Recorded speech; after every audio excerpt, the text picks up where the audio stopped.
ഇഞ്ചിയും വെളുത്തുള്ളിയും ചതച്ചത്, പിന്നെ അതിനാവശ്യമായ മസാലകളുണ്ട്.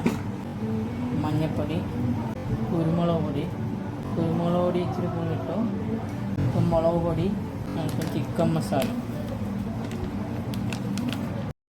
പൊടിച്ച് വെച്ച ഇച്ചിരി അല്പം ഗരം മസാലയാണ്, ആവശ്യത്തിന് ഉപ്പ്,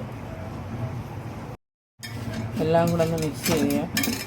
മിക്സ് ചെയ്തിട്ട് അല്പം വെള്ളം ഒഴിച്ച് ഒരു കുഴമ്പ് ഉരത്തിലാക്കിയിട്ട് നമുക്ക് ആ ചിക്കൻ എടുത്തിടുന്ന ഇതുപോലെ മസാല എല്ലാം കൂടെ പുരട്ടി ഒരു അരമണിക്കൂർ വയ്ക്കുക. വെച്ചതിന് ശേഷം നമ്മൾ കുക്കറിലിട്ട് ഒരു വിസിലടിക്കും.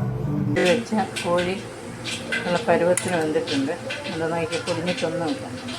പറഞ്ഞാൽ കറക്റ്റ് ഒരു വിസിൽ അല്ലെങ്കിൽ 2 വിസിൽ വെച്ചാൽ മതി. കണ്ട് ഇതിൻ്റെ ഉള്ളിലെല്ലാം മസാല പിടിച്ചിട്ടുണ്ട്. ഇനി നമുക്കിത് എണ്ണയ്ക്കകത്തിട്ട് പൊരിച്ചെടുക്കാം. എണ്ണ ചൂടാകാൻ വെച്ചിട്ടുണ്ട്. നമുക്കിതിനെ ഓരോന്നെടുത്ത് ഇതിലേക്ക് ഇട്ട് കൊടുക്കാം. മസാല വേണമെങ്കിൽ നിങ്ങൾക്ക് ഇച്ചിരി കൂടെ തേച്ച് കൊടുക്കാം. വേപ്പില വെച്ച് കൊടുക്കാം. വേണ്ട നമുക്ക് ഇനി അത് ഓരോന്നത് നമുക്ക് നിറച്ചിടാം.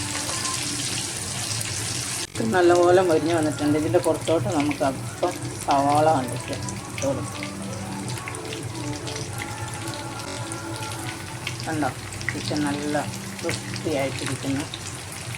നിങ്ങൾ ട്രൈ ചെയ്ത് നോക്കാം. ഇത് ഞാനൊന്ന് വേവിച്ചെടുത്തത്, അതിൻ്റെ ഉള്ളിലെല്ലാം മസാല പിടിക്കും. അതുകൊണ്ടാണ് വേവിച്ചിട്ടൊന്ന് ഫ്രൈ ചെയ്ത് നോക്കും. നല്ല ടേസ്റ്റാണ്. നിങ്ങളും ട്രൈ ചെയ്ത് നോക്കുക. ലൈക്ക് ചെയ്യുക, ഷെയർ ചെയ്യുക, സബ്സ്ക്രൈബ് ചെയ്യുക.